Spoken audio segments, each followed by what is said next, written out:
Hannah's going to be leading that one. And Solutions is going to be leading, Hannah's going to be leading the discussion there. How can climate action promote economic, racial, and social justice in Manitoba? What do solutions that have a justice lens look like? What is already happening, and what would you like to see happen? So that's the third one. And the fourth one is the one that I'll be facilitating, is decision making. How well is political leadership serving us in Manitoba when it comes to climate action? And how can political decision making be more responsive to the urgency of the crisis, as well as more inclusive and democratic? So that's the frame that we're using for the discussion, and really it's the discussion that we're going to be entering into here in a couple of minutes or a few seconds is all about. So we've got those four. I'm looking in the chat here if we can get the four into the chat there. There we go. Thanks, Hannah. So if you can read there in the chat, what is going to be the frame, like we don't know what the discussion is going to be. That's part of the opportunity here and the excitement of a live session with lots of people. 67 people now. All right, 67 people. So we're hoping that you will decide for yourself which room you want to go to. And by the way, if you go into a room and you go, oh, there's too many people in here, or there's this isn't a topic that I really want to talk about, you can leave the room and join another room. So there's that opportunity for you there. All righty, there. That's all the presentation. We didn't want to make this Kurt Hall presenting to people. Instead, it's just, there's the frame. Now we're going to discuss things, okay? And it's open to your thoughts as soon as we open. So I think we're ready to open the breakout rooms. Everyone, I hope everyone had a good discussion. Maybe it was a little bit short or cut short. We're going to, I'll see how well this is going to work. We had a plan, which was that we were going to share the Miro board that either, I think some people, you might have joined the Miro, or some people, just the facilitator was taking notes and kind of do like a report back. But I know that in my group, we didn't really end up using the Miro board that much. So I can just do a quick, I guess I'll start off maybe with a quick summary of what we talked about. And Kurt, did you want to share it, or you're smiling? Well, so I feel like that. No. Because Hannah, I forgot all about the mural board. I was taking my notes on my paper here. Okay. Sorry. Oh, yay! I'm the only one who used that. If Laura hasn't. Okay, yeah, you're the only one who knows what you're doing, Jordana. I'm joking. I had a great group today. Yeah. I am really, really thankful. I couldn't say thank you to them because we had to get back to them. Okay, and Laura says her group used it too. Well, so anyway, yeah, I think the four of us facilitators are just going to do like a really brief a summary of what we each talked about, so people can get a sense. So in my group on solutions, we talked a little bit about food sovereignty and food security, especially with northern communities. How are those things connected, local food as well as tackling issues of food security and food sovereignty? And then we talked a lot about public transit and the transit plan in Winnipeg, and the role of just making transit more accessible to people. And then what was the last thing we talked about? Oh, and then the third kind of main topic that we touched on was just housing, and especially how do we provide, if people are going to be experiencing more climate impacts and potentially being displaced, what does housing look like for them? How do we have contingency plans in place, as well as I think thinking about how do we combine affordable social housing and providing homes for people with also providing green and passive housing for everyone. So I don't know, Kurt, do you want to maybe go next? Okay, well, according to the list, we had resilience was next. So who did resilience? That was last. Oh, that's Laura. Yeah. Yeah. So we had a good discussion. We used the Miro board. We had a small group. And I think our conversation probably overlapped a lot with the other themes, actually, because we talked a lot about affordability as well. And so looking at, so our questions were around like justice. How do we make sure that people who are more quote unquote vulnerable or disproportionately impacted by climate change are included in the transition, and that our transition is addressing those underlying inequalities. And it really came down to accessibility and affordability and sort of participation in those solutions, and how it's really hard right now if you want to pursue sort of more climate friendly or environmental friendly actions in your life or be involved, you have to have some amount of wealth and privilege. Even to like compost in the city of Winnipeg, you have to pay for it. And so we talked about some of those examples to do anything in terms of like sustainable building. The subsidies and like the government support to level that playing field really isn't there.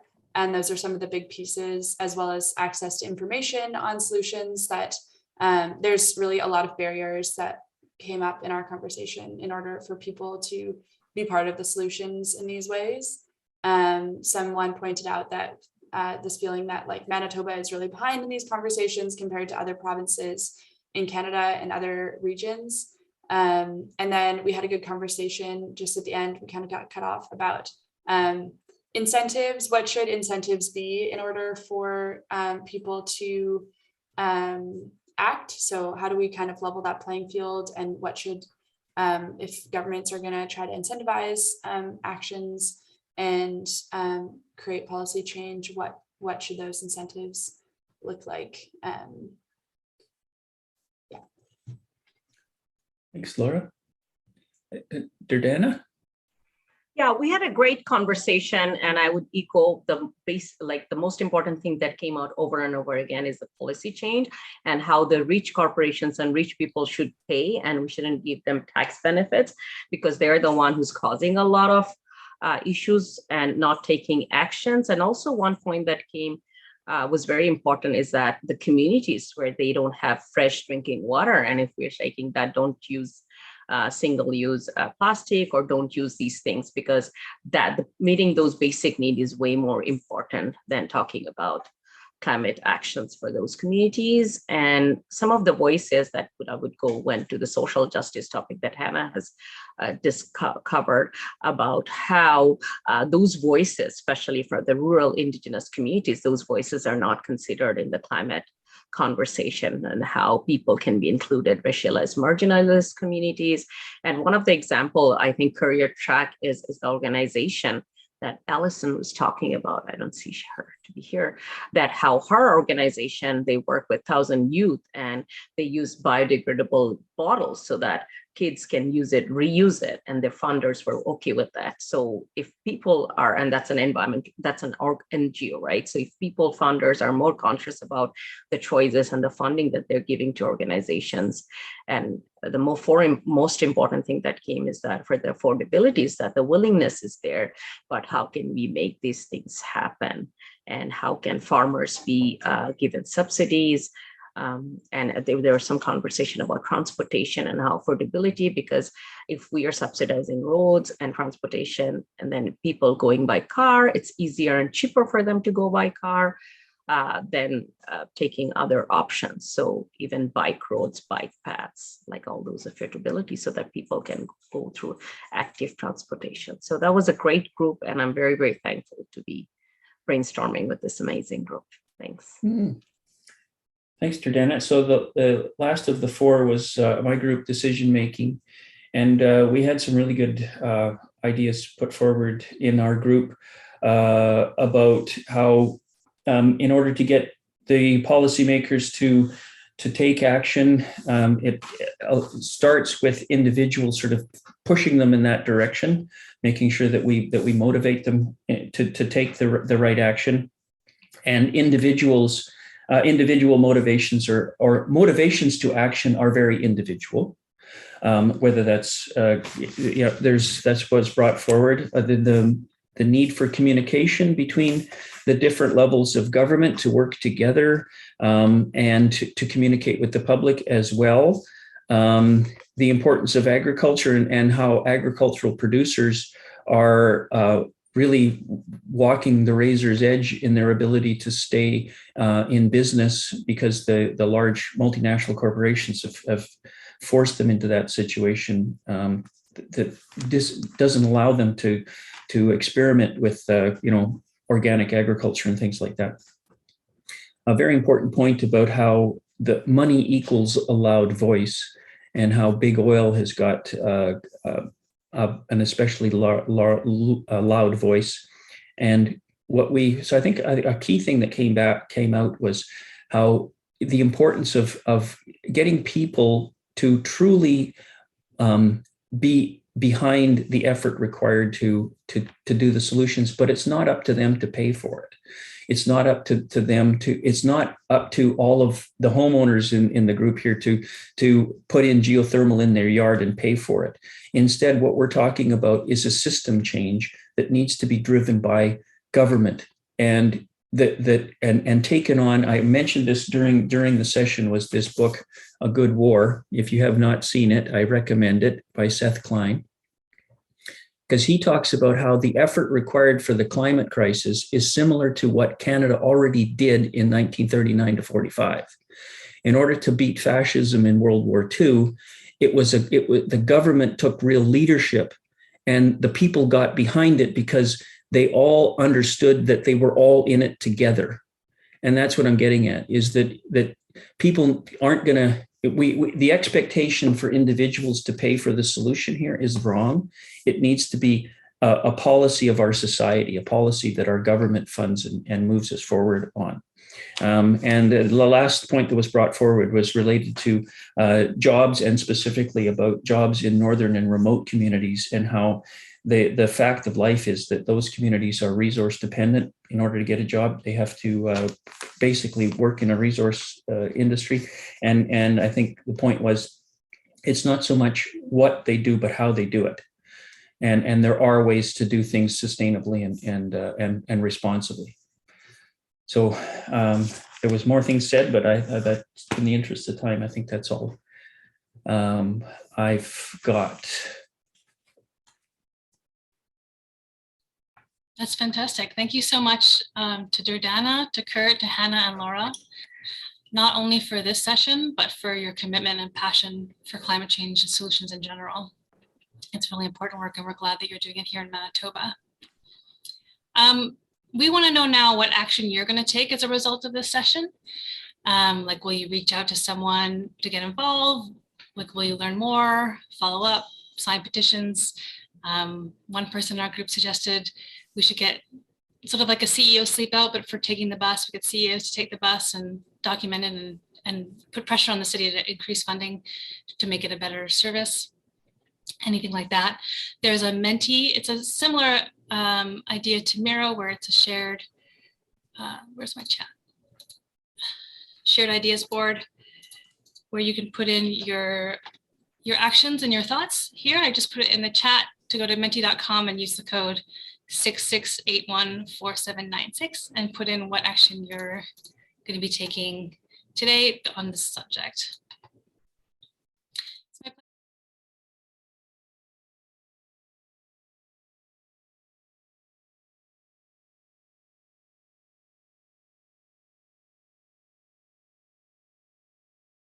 Pleasure now to introduce a colleague of mine from West Central Women's Resource Center, Jolene Wilson, who's going to lead us in our Smudge.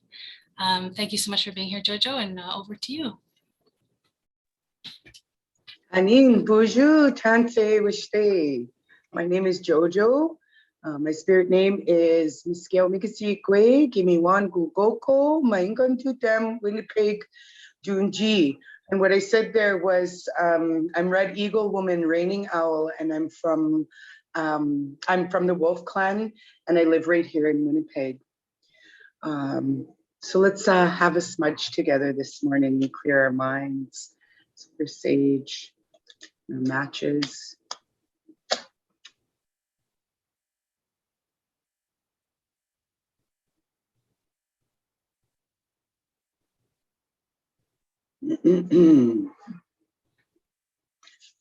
Bonjour.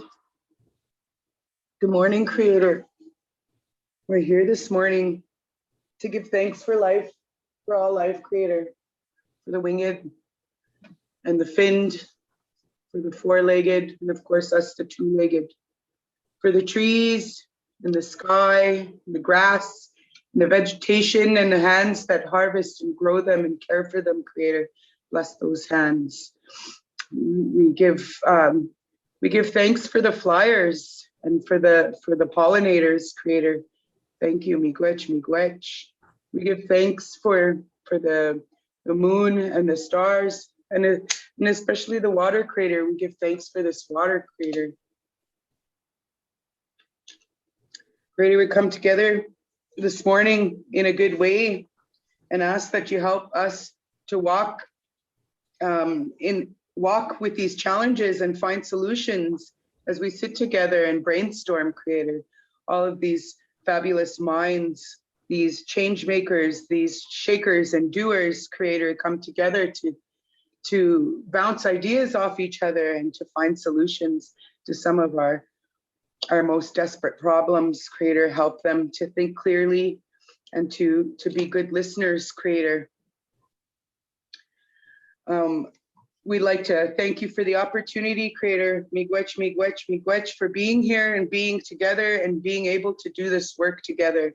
We're all wonderful people and we try very hard, Creator, and we thank you for this opportunity. Miigwech, miigwech, miigwech. Kanigana.